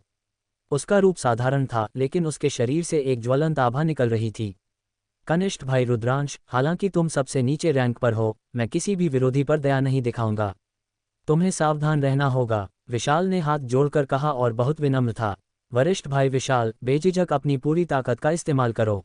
यदि मैं इसका सामना नहीं कर सका और घायल हो गया तो यह मेरी गलती होगी कि मैं पर्याप्त अच्छा नहीं हूँ। रुद्रांश ने कहा। ठीक है, अगर ऐसा है तो ये लो। अग्निज्वाला वनग्नि। विशाल ने अपनी पीठ पर लगी लंबी तलवार को निकाल लिया। अपनी कलाई के झटके से लंबी तलवार से सैकड़ों तलवार की आभा निकली। हर तलवार की आभा लाल गर्म थी और एक झुलसा देने वाली ऊर्जा से भरी हुई थी, जिसने उस जगह को घेर लिया जहां रुद्रांश था। यह आ गया। यह विशाल की प्रसिद्ध युद्ध कला अग्निज्वाला वनग्नि तलवार कला है। कृष्णकोटि निम्नास्तरीय युद्ध कला अग्निज्वाला वनग्नि तलवार की आभा एक जंगल की आग की तरह है, जो एक बहुत बड़े क्षेत्र को कवर करती है, और इसे गति तकनीकों से बचना लगभग असंभव है। एक बार जब तुम इससे बच नहीं पाते हो, तो तुम्हें लगातार हमलों की लहर के बाद लहर का सामना करना पड़ेगा, जिसका कोई अंत नहीं होगा। मैंने सुना है कि विशाल एक प्रकार की युद्ध कला में विशेषज्ञ है। उसने पहले ही इसे एक आश्चर्यजनक चौथे स्तर तक विकसित कर लिया है और पूर्णता के स्तर तक पहुंच गया है। रुद्रांश, तुम कितने हमलों का सामना कर सकते हो? जो शिष्य लड़ाई देख रहे थे वे अखाड़े को पलक झपकाए बिना घूर रहे थे। 12वें स्थान पर रहने वाला प्रतिभाशाली शिष्य वास्तव में शक्तिशाली है। एक कृष्णकोटि निम्नास्तरीय युद्ध कला को वास्तव में चौथे स्तर तक विकसित किया गया है। विशाल का शरीर भी निश्चित रूप से कमजोर नहीं है, कम से कम पूर्ण ग्रेड 1 तक पहुंच गया है। नहीं तो वह इतनी तेजी से वार नहीं कर पाता। रुद्रांश का दिल तेजी से धड़का। वह रुका नहीं और उसने लंबी भाले को क्षैतिज रूप से घुमाया। अर्धचंद्र के आकार की भाले की चमक चमकी और एक शक्तिशाली बल उत्पन्न हुआ, जिसने चारों ओर की तलवार की आभा को नष्ट कर दिया। हालांकि एक चिंगारी जंगल को आग लगा सकती है। जैसे ही तलवार की आभा बुझ गई और भी तलवार की आभा उभरी और रुद्रांश को घेर लिया। चूंकि मैं इसे नष्ट नहीं कर सकता, मैं इस तलवार तकनीक को तोड़ने के लिए एक शक्तिशाली बल का उपयोग करूंगा। रुद्रांश की आंखें चमकीं। वह उछला और अपनी लंबी भाले को नीचे से ऊपर की ओर खींचा। जहां भी लंबी भाले गुजरी, तलवार की आभा नष्ट हो गई, जिससे एक खाली क्षेत्र सामने आया। भूकंप प्रहार। फिर रुद्रांश ने ऊपर से भूकंप प्रहार किया। उसी समय उसके शरीर में आवश्यक ऊर्जा तेजी से लंबी भाले में चली गई। लंबी भाले कांपी और एक विशाल बल से भर गई। रुद्रांश की खेती 8वें ग्रेड साधक के शिखर पर थी। इसके अलावा उसकी आवश्यक ऊर्जा अन्य आवश्यक ऊर्जा की तुलना में 3 गुना अधिक शक्तिशाली और सघन थी। इसके अलावा उसका भौतिक शरीर दूसरे स्तर के निचले स्तर पर था। हालांकि रुद्रांश ने अपनी पूरी शक्ति का उपयोग नहीं किया, फिर भी उसकी ताकत बेहद चौंकाने वाली थी। अगर यह एक छोटी पहाड़ी भी होती, तो रुद्रांश ने इसे इस वार से नष्ट कर दिया होता। धमाका। लंबी भाले नीचे गिरी और तलवार की आभा दूर हो गई। हिंसक ऊर्जा विशाल की तलवार पर गिरी, जिससे उसके शरीर में हिंसक कंपन हुआ और वह 10 से अधिक कदम पीछे हटने के लिए मजबूर हो गया। चारों ओर से आहें सुनाई दीं। हर कोई इस दृश्य को देखकर चौंक गया। रुद्रांश ने वास्तव में एक वार से विशाल की अग्निज्वाला वनग्नि तलवार कला को तोड़ दिया था। तरीका क्रूर और सीधा था, लेकिन ये सबसे प्रभावी भी था। रुद्रांश बहुत शक्तिशाली है। उसके पास इतनी बड़ी शक्ति कैसे है? क्या रुद्रांश जीत सकता है? क्या ये बहुत अविश्वसनीय नहीं है? चारों धामों के शिष्यों को शांत रहना मुश्किल लगा। इस समय विशाल का चेहरा बेहद गंभीर था और उसकी आंखों में आश्चर्य था। कनिष्ठ भाई रुद्रांश, तुम्हारी प्रतिभा मेरी अपेक्षाओं से परे है। हालांकि मुझे हराना इतना आसान नहीं है। मैं केवल उस वार का उपयोग कर सकता हूं। मैं इसे शीर्ष 10 के लिए बचा रहा था, लेकिन इसका उपयोग तुम पर करना बेकार नहीं है। अग्निपिंजरा। विशाल चिल्लाया और उसका शरीर अचानक आसमान में उड़ गया। उसके शरीर पर लाल लपटों की परतें अचानक दिखाई दी, जैसे कि उसका पूरा शरीर अचानक जल रहा हो। फिर लपटें रुद्रांश की ओर बढ़ीं। रुद्रांश का शरीर लगातार लपटों से बचने के लिए चकमा देता रहा। हालांकि जैसे ही लपटें जमीन पर गिरीं, वे जलने लगीं। एक ही पल में रुद्रांश का परिवेश आग के समुद्र में बदल गया। कनिष्ठ भाई रुद्रांश, यह मेरी रहस्यमय कला है, अग्निपिंजरा। यदि तुम इस वार को तोड़ सकते हो, तो मैं हार मान लूंगा। विशाल की आवाज सुनाई दी। रहस्यमय कला? क्या अद्भुत रहस्यमय कला है! रुद्रांश की आंखें चमकीं। एक रहस्यमय कला एक युद्ध कौशल से पूरी तरह से अलग थी। स्तरों में कोई अंतर नहीं था। हालांकि हर रहस्यमय कला बेहद अद्भुत थी और इसे विकसित करना मुश्किल था। इसे सफलतापूर्वक विकसित करने के लिए कुछ विशेष परिस्थितियों की भी आवश्यकता थी। एक बार इसका उपयोग करने के बाद ये योद्धा की शक्ति को बहुत बढ़ा सकता था। हालांकि हमेशा नुकसान होता था। रहस्यमय कलाओं में भी विभिन्न प्रतिबंध थे। उदाहरण के लिए, एक बार कुछ रहस्यमय कलाओं का उपयोग करने के बाद योद्धा एक कमजोर अवस्था में गिर जाता था और दूसरों की दया पर होता था। विशाल की रहस्यमय कला अपनी वास्तविक ऊर्जा को ईंधन के रूप में जलाना, इसे अग्निपिंजरे में बदलना था। दुर्भाग्य से लपटें मुझे कैसे रोक सकती हैं? रुद्रांश के होंठों पर एक आत्मविश्वासी मुस्कान थी। तुरंत रुद्रांश की लंबी भाले तेजी से हिलने लगी। लंबी भाले चलाई गई और हवा तेज थी। रुद्रांश के हाथों में आग के पैटर्न वाली भाले एक आग के अजगर में बदल गई थी।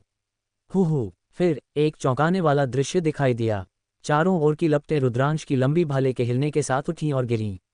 अंत में वे लंबी भाले द्वारा संचालित हुईं और एक विशाल आग के अजगर में बदल गईं जो रुद्रांश के चारों ओर नृत्य कर रहा था।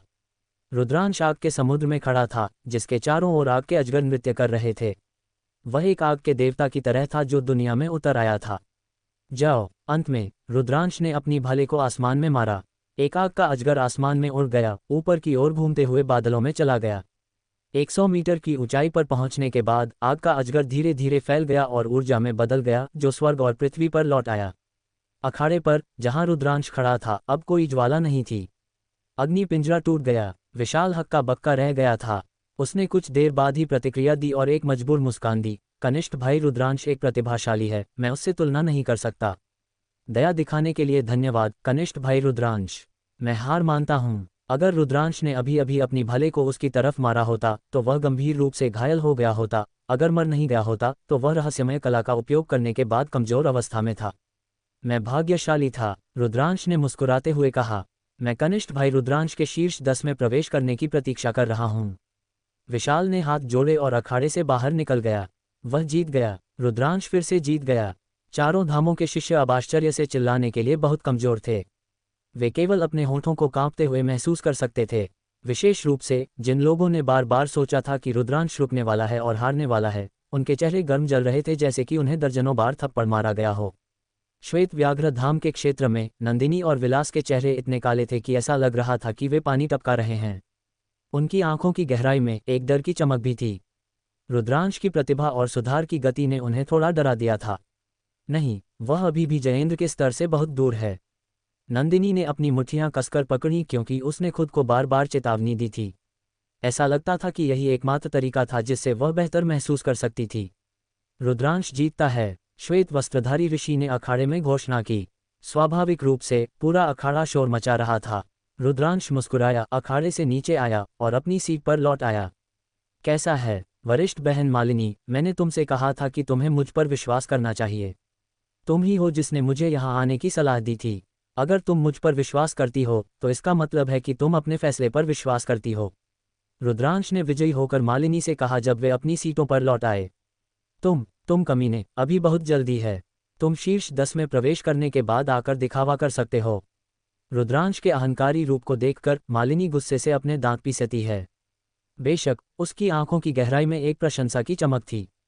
शीर्ष 10 में प्रवेश करें, क्या इनाम है? रुद्रांश ने पूछा। इनाम? तुम्हें किस तरह का इनाम चाहिए? मालिनी मुस्कुराए। वरिष्ठ बहन मालिनी, मैं जो भी इनाम चाहता हूँ क्या आप उसे पूरा करेंगी? क्या आप इससे संतुष्ट होंगी? रुद्रांश ने एक हल्की मुस्कान के साथ कहा। मालिनी ने अपने होठों को मुंह बनाया और अपनी आंखें घुमाईं। उसने कहा, रुद्रांश, तुम जो भी शर्त चाहते हो तुम उसे पूरा कर सकते हो। बेशक, जब तक तुम इस प्रतियोगिता में पहले स्थान पर नहीं आ जाते। पहला स्थान? वरिष्ठ बहन मालिनी, क्या आपने ऐसा नहीं कहा? रुद्रांश ने एक हल्की मुस्कान के साथ मालिनी को घूरते हुए कहा। रुद्रांश की आंखों को देखकर मालिनी का दिल धड़क उठा। क्या रुद्रांश अभी भी पहला स्थान पा सकता है? फिर उसने अपना सिर हिलाया। पहला स्थान? यह असंभव था। शीर्ष कुछ छात्रों की क्षमताएं भयानक थीं। वह बहुत स्पष्ट थी कि रुद्रांश के लिए पहला स्थान पाना असंभव था। ये सोचकर वह सहज महसूस करने लगी और मुस्कुराई। ठीक है, तो यह एक सौदा है। पहला स्थान? मालिनी के समान ही दूसरों के भी विचार थे। रुद्रांश की युद्ध शक्ति के साथ उसके लिए शीर्ष 10 में प्रवेश करना बहुत संभव था। हालांकि उसके लिए पहले स्थान पर रहना असंभव था। प्रतियोगिता जारी रही और बाकी की प्रतियोगिता समाप्त होने में ज़्यादा समय नहीं लगा। हालांकि शीर्ष 15 का अभी तक फैसला नहीं हुआ था, क्योंकि अभी भी एक चुनौती थी। इस बार ऋषि उस एक को चुनेंगे जिसे वे 16वें स्थान को भरने के लिए सबसे मजबूत मानते थे। उसके बाद वे 5 लोगों को चुनौती देने के लिए चुनेंगे। विजेता शीर्ष 16 में प्रवेश करेगा। कुछ ही समय बाद स्पॉट चुने गए और चुनौती शुरू हो गई। इस बार किसी ने रुद्रांश को चुनौती नहीं दी क्योंकि उसने बहुत शक्तिशाली क्षमता का प्रदर्शन किया था। जब सभी चुनौतियां समाप्त हुईं तो शाम हो चुकी थी। जहां तक शीर्ष 16 की बात थी, उनकी घोषणा पहले ही हो चुकी थी। श्वेत व्याघ्र धाम अभी भी आगे था, जिसने 7 स्पॉट पर कब्जा कर लिया था। हरित ड्रैगन धाम के पास 4, दिव्य पक्षी धाम के पास 3 और नीलम कछुआ धाम के पास सबसे खराब स्थिति थी, जिसमें शीर्ष 16 में केवल 2 थे। जैसा कि अपेक्षित था, हरित ड्रैगन धाम के विशाल ने शीर्ष 16 में वापस लड़ते हुए अपनी ताकत साबित की थी। शीर्ष 10 प्रतिभाशाली लोग सभी शीर्ष 16 में शामिल हो गए। आज की प्रतियोगिता समाप्त हो गई थी। अगली सुबह प्रतियोगिता जारी रही। इस बार यह अभी भी बहुत से तय किया गया था। इस बार बहुत से तय होने के बाद श्वेत वस्त्रधारी ऋषि ने द्वंद्व के लिए नामों की सूची की घोषणा की। उनमें से सबसे आकर्षक रुद्रांश बनाम चंदन था। ये सही था, ये दो नए राजाओं के बीच एक लड़ाई थी। उदाहरण के लिए, अन्य शक्तिशाली लोग जो उच्च रैंक पर थे, वे एक दूसरे के खिलाफ नहीं लड़े। स्वाभाविक रूप से रुद्रांश और चंदन के बीच की लड़ाई ने बहुत ध्यान आकर्षित किया। पूरे दर्शक रुद्रांश और चंदन के बीच की लड़ाई पर चर्चा कर रहे थे। वे सभी अनुमान लगा रहे थे कि कौन जीतेगा। रुद्रांश का प्रदर्शन बहुत अद्भुत था। वे ये कहने की हिम्मत नहीं कर रहे थे कि वे हवा में निश्चित रूप से जीतेंगे। सभी की प्रत्याशा में मैच शुरू हुआ। अभिनव सबसे पहले ऊपर गया और उसका विरोधी वास्तव में विशाल था। यह एक तरफा लड़ाई थी। विशाल ने अग्निपिंजरा बनाने के लिए अपनी पूरी ताकत का इस्तेमाल किया था, लेकिन अभिनव के भाले से इसे अलग कर दिया गया था। अभिनव ने एक जबरदस्त बल के साथ जीत हासिल की थी। फिर अर्जुन, जयंत, विभव और अन्य भी एक एक करके ऊपर गए। वे बिना किसी संदेह के जीत गए। दूसरी ओर प्रणव ने अपने विरोधी को केवल एक कड़वी लड़ाई के बाद हराने में कामयाबी हासिल की थी। अंत में ये 7वें दौर में रुद्रांश और चंदन की बारी थी। पूरे स्थान का माहौल प्रज्वलित हो गया था। श्वेत व्याघ्र धाम के क्षेत्र में चंदन, रुद्रांश से निपटते समय पीछे मत हटना। यदि तुम उसे अपन कर सकते हो तो सबसे अच्छा होगा, अभिनव ने ठंडे स्वर में कहा। अभिनव, क्या तुम मुझे आदेश दे रहे हो? मैं तुम्हें बता रहा हूं, मैं, चंदन, तुम्हारे अभिनव परिवार का कुत्ता नहीं हूं। मुझसे उस लहजे में बात मत करो। चंदन मुस्कुराया, उसका चेहरा अहंकार से भरा था। चंदन, तुम्हारा क्या मतलब था? रुद्रांश श्वेत व्याघ्र धाम का दुश्मन है, अभिनव परिवार के एक अन्य युवा ने एक बदसूरत अभिव्यक्ति के साथ कहा। वह अभिनव परिवार का दुश्मन है, मेरा नहीं। हालांकि मैं अपनी पूरी ताकत दूंगा। यह अभिनव परिवार के कारण नहीं है, बल्कि इसलिए कि रुद्रांश एक अच्छा विरोधी है। चंदन ने मुंह बनाया और जारी रखा। ये कहकर उसकी आकृति हवा में चमकी और वह अखाड़े की ओर भागा। ये चंदन एक स्वर्ण वस्त्रधारी ऋषि के दादा पर भरोसा करके बस अड़ियल है। वह एक विपत्ति है, अभिनव परिवार के एक युवा ने कहा। चिंता मत करो, उसे जल्द या बाद में हमारे सामने समर्पण करना होगा, अभिनव ने उपहास किया। अखाड़े में रुद्रांश और चंदन एक दूसरे के विपरीत खड़े थे। रुद्रांश, शुभकामनाएं। वरिष्ठ भाई रुद्रांश अजेय है, दिव्य पक्षी धाम के शिष्यों ने रुद्रांश के लिए चिल्लाया और जयकार की। चंदन, अजेय, जाओ चंदन। वरिष्ठ भाई चंदन, रुद्रांश को हराओ, वह निश्चित रूप से जीतेगा। श्वेत व्याघ्र धाम के शिष्य पीछे नहीं रहे और उन्होंने भी चिल्लाया। उसके बाद दोनों तरफ के शिष्यों ने एक दूसरे को घूरना शुरू कर दिया। प्रतियोगिता अभी शुरू भी नहीं हुई थी, लेकिन दोनों दरबारों के शिष्य पहले से ही एक दूसरे के गले लग रहे थे। रुद्रांश, मैं जानता हूं कि तुम अभी भी अपनी ताकत छिपा रहे हो। तुम्हारा खून कभी नहीं फटा है। मुझे अपनी पूरी ताकत दिखाओ, मैं तुम्हें कोई दया नहीं दिखाऊंगा। उसने रुद्रांश को ऊपर से देखा, उसकी आंखें उग्रता से भरी थीं। मैं इससे अधिक के लिए नहीं कह सकता। रुद्रांश मुस्कुराया। अच्छा, हाँ, चंदन हंसा। वे दोनों एक दूसरे को देख रहे थे। धमाका, धमाका। अचानक वे दोनों एक ही समय में चले गए। अखाड़ा गड़गड़ाया और दो आकृतियां एक दूसरे की ओर दौड़ीं। राक्षस पवन दंड विद्या पर्वत विभाजन, अग्नि अस्त्र विद्या पर्वत दुर्घटना। हवा में लोहे की छड़ और रुद्रांश की लंबी भाले भारी रूप से टकराए। खनक, जैसे दो प्राचीन दानव टकरा गए हों, एक पृथ्वी हिला देने वाली गड़गड़ाहट सुनी गई। जहां भाले और लोहे की छड़ मिली थी, वहां दो किरणें, एक लाल और एक पीली, हिंसक रूप से फट गईं, जिससे एक विशाल तूफान बन गया जो सभी दिशाओं में बह गया। आसपास के स्टैंड, भले ही वे कुछ 100 मीटर दूर थे, फिर भी ऐसा महसूस हुआ जैसे एक तेज हवा चल रही हो और लोग लगभग उड़ गए हों। क्या वह बहुत शक्तिशाली नहीं था? ये किस तरह की शक्ति थी? क्या यह अभी भी एक साधक के स्तर की शक्ति है? कुछ शिष्य भयभीत थे। ये सिर्फ एक वार था, लेकिन शक्ति भयानक थी। अखाड़े में दोनों ने एक वार का आदान प्रदान किया और दोनों 7 या 8 कदम पीछे हट गए। क्या शक्तिशाली बल है! चंदन का शरीर मेरे से भी अधिक मजबूत है। ये पहले ही दूसरे ग्रेड के ऊपरी स्तर तक पहुंच चुका है और उसकी गहरी स्तर की युद्ध कला भी चौथे स्तर के शिखर पर पहुंच गई है, जो मेरे से कमजोर नहीं है। ऐसा लगता है कि मैं उसकी शक्ति के केवल 60% से उसके खिलाफ जीत नहीं सकता। रुद्रांश का मन तेजी से दौड़ रहा था। रुद्रांश की आवश्यक ऊर्जा की ताकत एक औसत 9वें ग्रेड साधक के शिखर से कहीं अधिक थी। पिछले टकराव में उसने अधिकतम 60% का उपयोग किया था। ठीक है, फिर से। ये हवा में गड़गड़ाया और उसकी मांसपेशियां सिकुड़ गईं। लोहे के टुकड़ों की तरह ये तेज गति से रुद्रांश की ओर भागा। तो 70%। रुद्रांश की आंखें चमकीं। उसने अपने पैर के सिरे से जमीन पर कदम रखा और उसका शरीर हवा के एक झोंके की तरह बाहर निकल गया।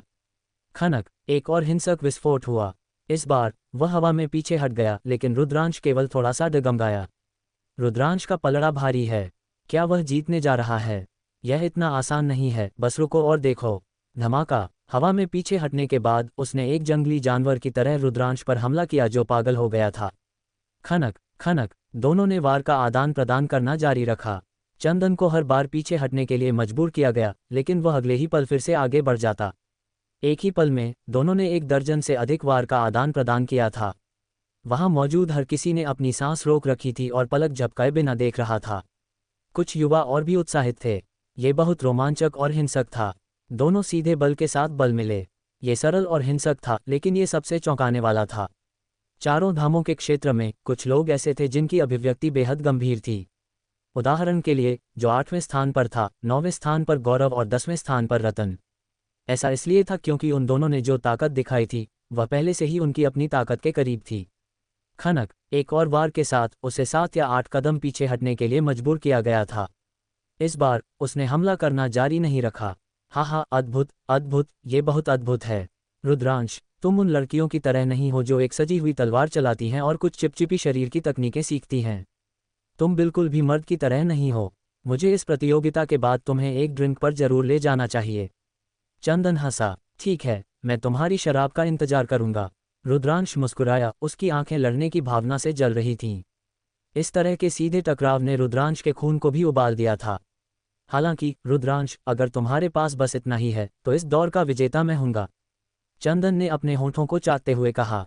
धमाका। उसके तुरंत बाद चंदन के शरीर से एक रक्तलाल रोशनी चमकी क्योंकि उसकी रक्तरेखा फट गई थी। उसकी रक्तरेखा 6ठे स्तर की रक्तरेखा थी। दिव्य तलवार संप्रदाय में अधिकांश शीर्ष प्रतिभाशाली शिष्यों के पास 5वीं श्रेणी की रक्तरेखा थी। केवल बहुत ही कम लोगों के पास 6ठी श्रेणी की रक्तरेखा थी। ये हवा की तरह उग्र था, आसमान की तरह ऊंचा था। नए लोगों के इस बैच में 6ठी श्रेणी की रक्तरेखा वाला एक भी व्यक्ति नहीं था। रुद्रांश के सत्ता में आने से पहले कई लोगों ने कहा था कि इस साल का बैच हाल के वर्षों में सबसे कमजोर था।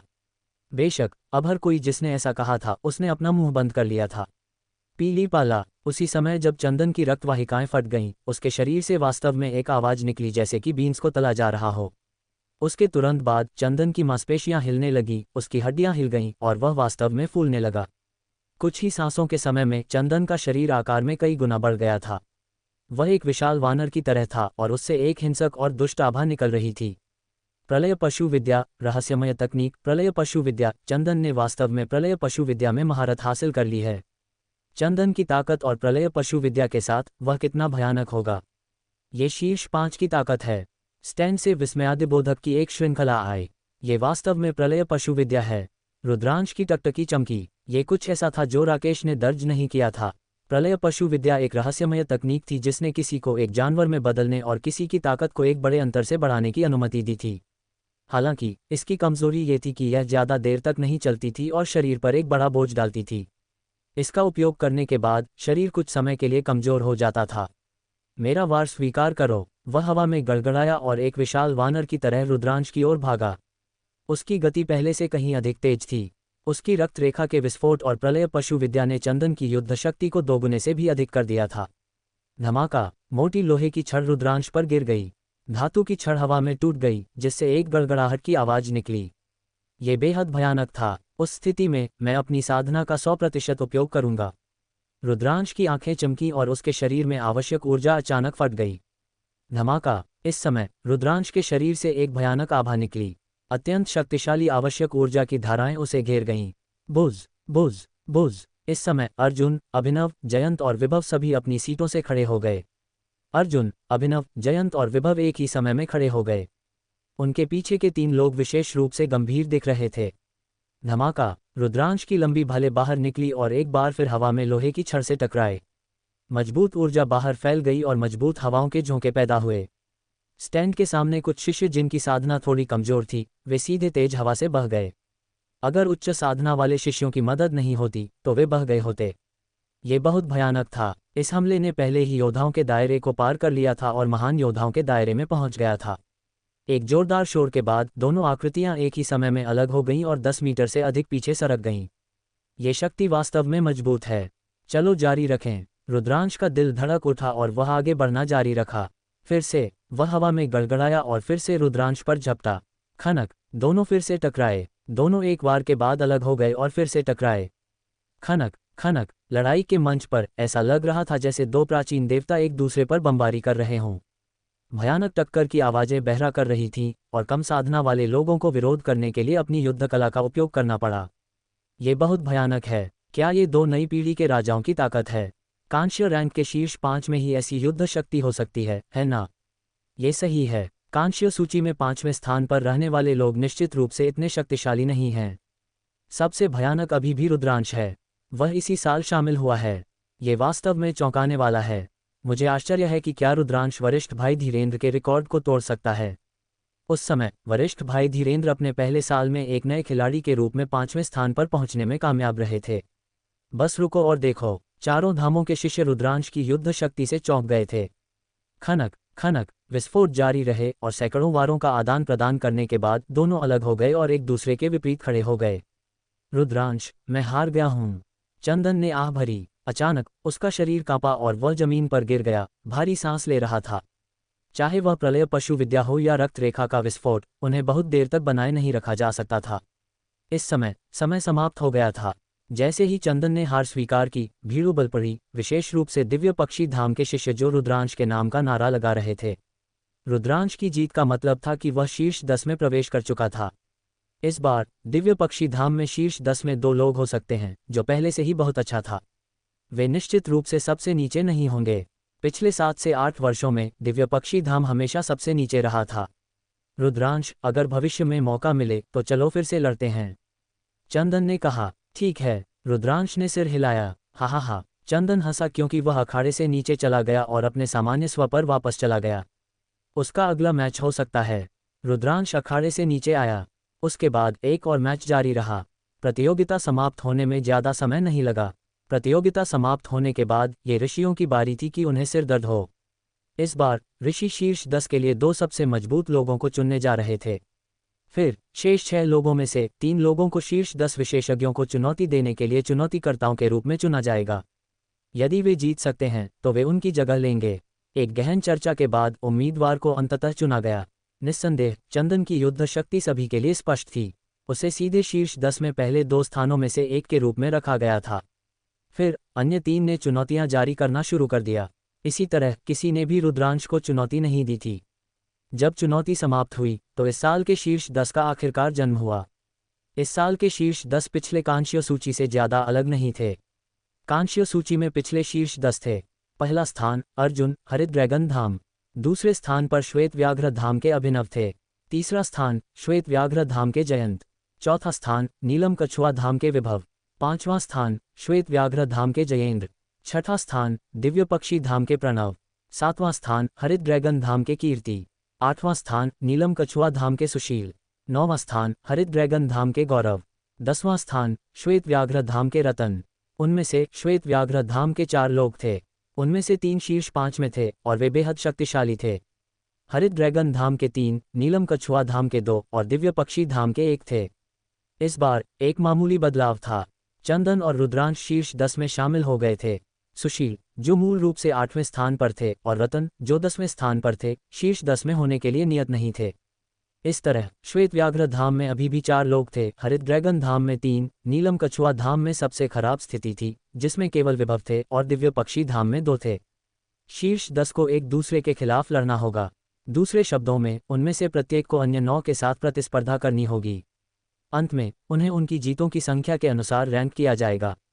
आज की प्रतियोगिता समाप्त हो गई थी। शीर्ष 10 के बीच की लड़ाई कल आयोजित की जाएगी। रुद्रांश, ये बहुत अच्छा है कि तुम ये परिणाम प्राप्त कर सकते हो। कल की प्रतियोगिता में दबाव महसूस मत करो। बस वैसे ही प्रदर्शन करो जैसे तुम सामान्य रूप से करते हो, मालिनी ने कहा। हालांकि वह इतनी मुस्कुरा रही थी कि उसकी आंखें लगभग सिकुड़ रही थीं। वह नहीं चलेगा। मैं पहला स्थान पाने जा रहा हूँ। मैं अभी भी तुम्हारे इनाम का इंतजार कर रहा हूँ, वरिष्ठ बहन मालिनी।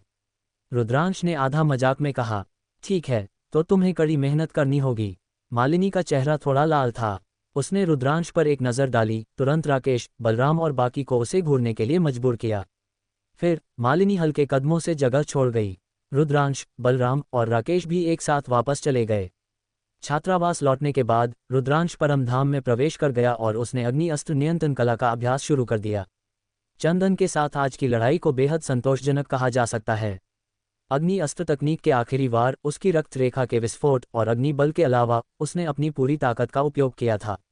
उसके पास अपनी साधना का 100%, एक दूसरा ग्रेड निचला स्तर का शरीर और अग्नि अस्त्र नियंत्रण कला थी। रुद्रांश को इस लड़ाई से बहुत फायदा हुआ था।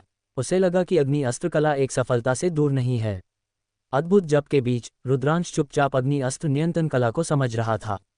उसके हाथ में आग के पैटर्न वाली भाले अनजाने में नाचने लगी। तेज हवा बह रही थी और लंबी भाले हवा में टूट रही थी। समय अनजाने में बीत गया। जब रुद्रांश रुका तो 3 घंटे बीत चुके थे। मैं आखिरकार अग्नि अस्त्र कला के 5वें स्तर, पूर्णता स्तर तक पहुंच गया हूं। रुद्रांश की आंखों में एक चमक थी। अग्नि अस्त्र तकनीक 4थे स्तर के शिखर पर लंबे समय तक फंसी रही थी। आखिरकार चंदन के साथ लड़ाई के बाद उसे एक सफलता मिली थी। अर्जुन, अभिनव, तुम कितने शक्तिशाली हो। रुद्रांश की आंखें प्रत्याशा से भरी थीं। उसके बाद रुद्रांश पैर मोड़कर बैठ गया और खेती करने के लिए सत्य युद्ध नाग विद्या को चलाया। इस समय श्वेत व्याघ्र धाम के प्रधानाचार्य एक शानदार हॉल में बैठे थे। उनके नीचे अभिनव, जयंत और जयेंद्र थे। मुझे उम्मीद नहीं थी कि रुद्रांश इतने भयानक स्तर तक पहुंच गया है। जब तुम कल उससे मिलो तो तुम्हें सावधान रहना चाहिए, श्वेत व्याघ्र धाम के प्रधानाचार्य ने चेतावनी दी। चिंता मत करो आचार्य, रुद्रांश मेरे लिए कोई मुकाबला नहीं है। मैं कल उसे निश्चित रूप से एक अविस्मरणीय सबक सिखाऊंगा। मैं उसे बताऊंगा कि कांस्य के पहले भलेबाज कौन है, जयंत ने आत्मविश्वास से कहा। हालांकि रुद्रांश काफी शक्तिशाली है, लेकिन वह मेरे लिए बिल्कुल भी खतरा नहीं है। मेरा लक्ष्य अर्जुन को हराना और पहला स्थान लेना है, अभिनव ने चमकीली आंखों से कहा। ठीक है अभिनव, अगर तुम इस बार अर्जुन को हरा सकते हो तो परिवार निश्चित रूप से तुम्हें उदारता से पुरस्कृत करेगा, श्वेत व्याघ्र अकादमी के अध्यक्ष ने कहा। अगर आपको यह वीडियो पसंद आया हो तो लाइक, शेयर और सब्सक्राइब जरूर करें। याद रखिए, माइंडसेट ही असली ताकत है। मिलते हैं अगले वीडियो में एक नई सोच और एक नई दिशा के साथ।